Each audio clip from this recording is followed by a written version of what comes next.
Hello வணக்கம். இது உங்கள் சிவி ஜோன் சொல்லரும். எப்படி இருக்கீங்க? இப்போ பார்த்தீங்கன்னா விஜய் பார்வதி பற்றின விஷயங்களை பற்றி பேச போகிறோம்.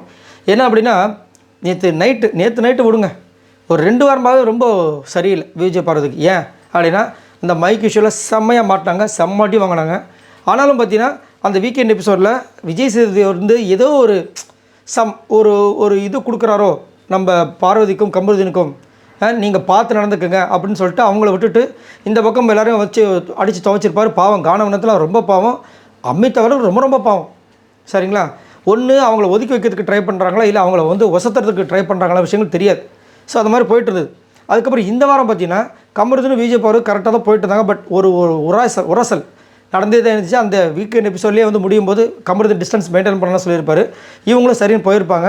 அதுக்கப்புறம் அவரே திரும்ப வந்து பேசியிருப்பார், திரும்ப இவங்க பேசியிருப்பாங்க. இப்படிலாம் போயிட்டுருக்கோம்.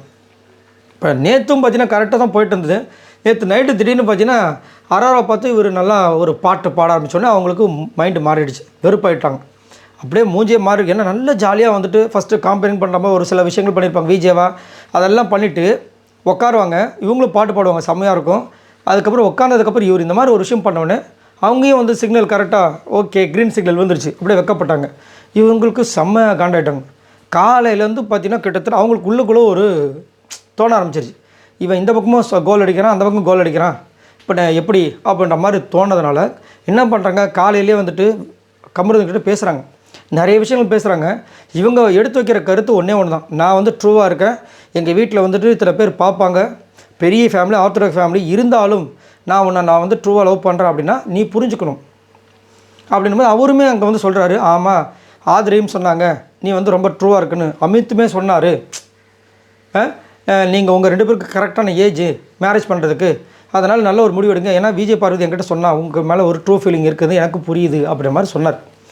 அதையும் வந்து கமருதீன் அங்கே வந்து சொல்லிட்டாரா. இப்போ என்ன அர்த்தம், ஓகே ஆகிடுச்சு அப்படின்ற மாதிரி தானே.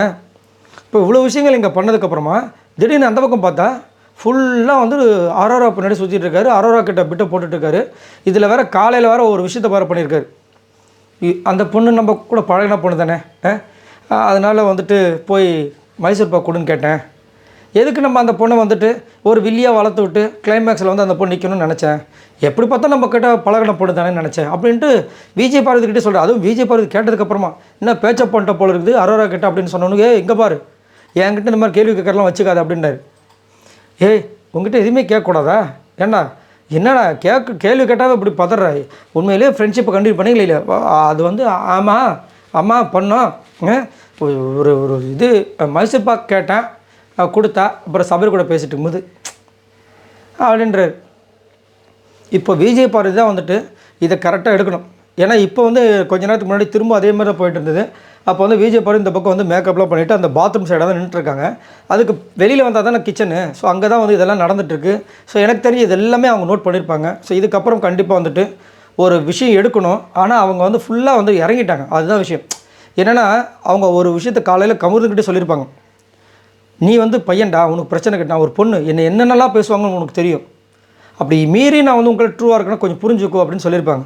ஸோ அவங்க இப்போ வந்து வெளியும் வர முடியாமல், புரியுதுங்களா, அவரை விட்டு வெளியே வர முடியாமல், அவரை வந்து கூடயும் இருக்க முடியாமல், அவர் ஒரு மாதிரி ஒரு சூழ்நிலையில் மாட்டிகிட்டு இருக்காங்க. அதை பார்க்கும்போது நம்மளுக்கு கொஞ்சம் கஷ்டம்தான். ஏன்னா இப்போ நம்பிட்டாங்க, நிறைய விஷயங்கள் இவங்க கூட சேர்ந்து தான் வெளியில் வந்து ஹைலைட் ஆகிடுச்சு. நெகட்டிவில் எக்கச்சக்கமாக இவர் கூட இருக்கும்போது தான் நிறைய ஹைலைட் ஆகிருக்கு.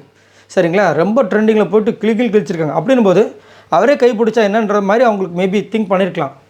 ஆனால் இங்கே என்ன நடக்குது அப்படின்னா அதுக்கு மாறாக தான் போயிட்டுருக்கு.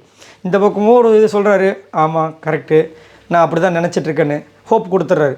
இந்த பக்கம் வந்து அரோரா கிட்டே ஒரு பிட்டை போட்டுக்கின்னு இருக்காரு. அந்த பொண்ணு இதை யூஸ் பண்ணி என்ன பண்ணுது, பார்த்துக்கோ நீலாம் திருந்தவே மாட்டே அப்படின்னு அந்த பக்கம் கலாய்ச்சிட்ருக்குது. எனக்கு வர ஃப்ரெண்ட்ஷிப் இப்படியா இருக்கணும் அப்படின்னு. முந்தானத்தை வந்துட்டு நம்ம விக்ரம் ப்ரோ நான் உங்களை மண்டே கழுவுறேன்னு தப்பாக நினச்சிக்காதீங்க, உங்கள் ஃப்ரெண்ட்ஷிப்பை வேலையில் கொண்டு வராதிங்கன்னு சொல்லிட்டு விஜய் பார்வதிக்கு ஆப்போசிட்டாக இங்கே இவரோட மண்டே கழுவிட்டு இருக்காரு கமருதீனை. பாவம். ஆனால் கண்டிப்பாக அவங்க இதுக்கப்புறமா வேறு மாதிரி முடிவு எடுக்கலாம். ஏன்னா இப்போ வந்து தனியாக வந்து இப்போ கானவனத்து கூட இப்போ இருக்கும்போது பேசிகிட்டு இருக்கும்போது மூஞ்சி பார்த்தா அப்படின்னு தெரியுது. அது மட்டும் இல்லாமல் எல்லா விஷயங்களும் அங்கே வந்து இருக்கிறவங்க எல்லாருக்குமே தெரியும். இவங்களுக்கு அதனால தான் டவுட்டிங் கேட்குறாங்க, அரோரா கூட பேச்சப் பண்ணிட்ட போல இருக்குது அப்படின்ட்டு. அது சொன்ன அடுத்த நிமிஷம் ஒரு சுருக்குன்னு கோவம் வருது. ஏன் கோவம் வரணும், நார்மலாக இருந்திருந்தாருன்னா வராது, அப்போல்லாம் இல்லை சும்மா ஜாலியாக பேசலாம் அப்படின்னுக்கலாம். கோவம் வருதுன்னா ஏதோ தப்பு பண்ணியிருக்காரு ரைட்டா? அதவே சொல்லிட்டார். நானாக தான் போய் அவங்களாம் வந்து உங்ககிட்ட மைசூர் பாக் கொடுத்தாங்களா கேட்டாங்க.